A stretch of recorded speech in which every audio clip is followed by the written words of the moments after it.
Ars Magna Lucis et Umbrae. Ars Magna Lucis et Umbrae, The Great Art of Light and Shadow, is a 1646 work by the Jesuit scholar Athanasius Kircher. It was dedicated to Ferdinand IV, King of the Romans, and published in Rome by Lodovico Grignani. A second edition was published in Amsterdam in 1671 by Johann Jansson. Ars Magna was the first description published in Europe of the illumination and projection of images. The book contains the first printed illustration of Saturn, and the 1671 edition also contained a description of the magic lantern. Ars Magna Lucis et Umbrae followed soon after Kircher's work on magnetism, Magnes, sive Arte Magnetica 1641, and the title was a play on words. In his introduction, Kircher notes that the word magna alluded to the powers of the magnet, so that the title could also be read The Magnetic Art of Light and Shadow. The work was well known for several decades. Content: Ars Magna is the first of Kircher's works to follow a symbolic structure. It consists of 10 books, represented as the 10 strings of the instrument with which the psalmist praises the Lord in Psalm 143. The 10 books also have a Kabbalistic significance, betokening the 10 Sephirot. Kircher dealt comprehensively with many different aspects of light, including physical, astronomical, astrological, and metaphysical. He discussed phenomena such as fluorescence, phosphorescence, and luminescence, optics, and perspective. He also described pareidolia. The work deals first with the sun, moon, stars, comets, eclipses, and planets.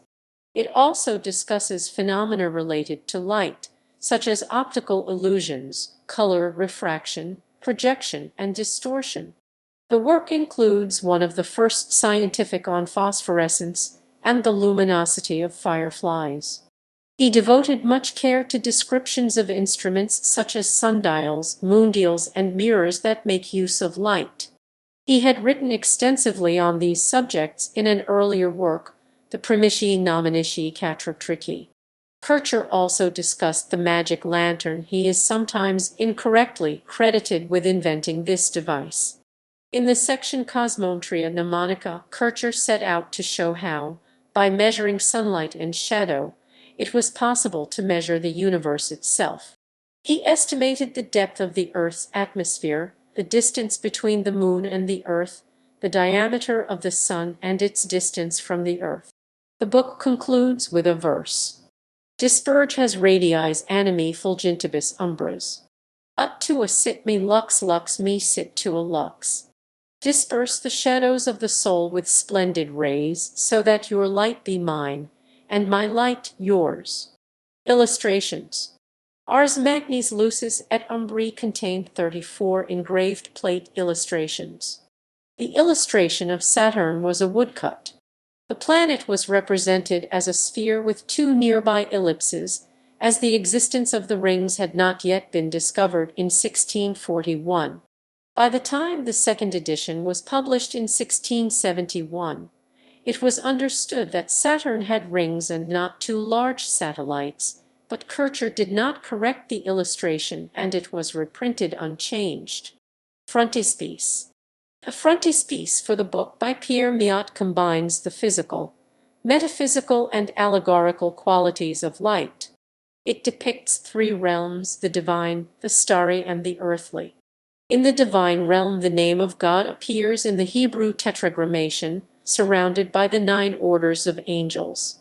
Immediately below this are represented the 2 highest means by which humans can understand God's plan: sacred authority, auctoritas sacra, and reason ratio.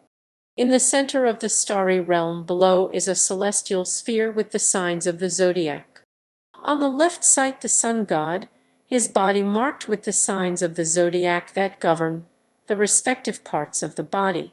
He carries a caduceus, a token of Hermes, topped with the symbol of an eye that may denote hermetic wisdom.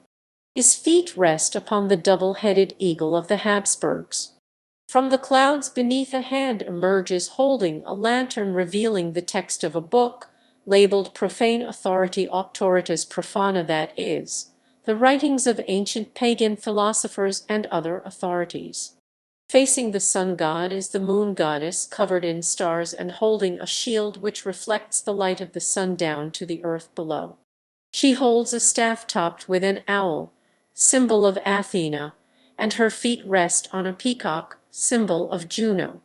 Beneath her a finger points to the fourth source of knowledge, the sensus, represented by a telescope.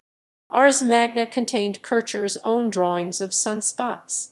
Above the earthly level appears the portrait of the Archduke Ferdinand, to whom the book was dedicated. Beneath this, on the left, is a formal garden, perhaps demonstrating the life-giving properties of sunlight and of enlightenment. Here the rays of the moon are cast into a moondial. On the right a ray of sunlight penetrates the roof of a dark cave, and a mirror casts reflections on the wall of the cave. This is a representation of Plato's famous allegory of the cave. Universal horoscope of the Society of Jesus. Ars Magna Lucis et Umbrae contained many designs for sundials and related devices, including a large fold-out sheet that allowed the user to know the time in every part of the world where the Jesuits had missions. Kircher intended to be of practical use and suggested that it be mounted on wood, and then oriented precisely by use of a sundial. The rose at the bottom of the sheet could be cut out and mounted on stiff paper so that it could be rotated to show the hours. The main design is in the shape of an olive tree.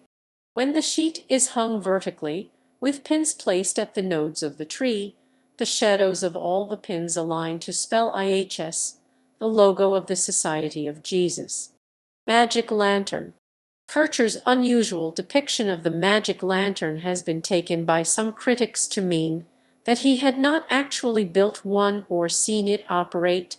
Some argue that these anomalies are due to mistakes by the Dutch publisher Weisberg. However, others hold that the mechanism would work as depicted and that it was a variant of the normal type.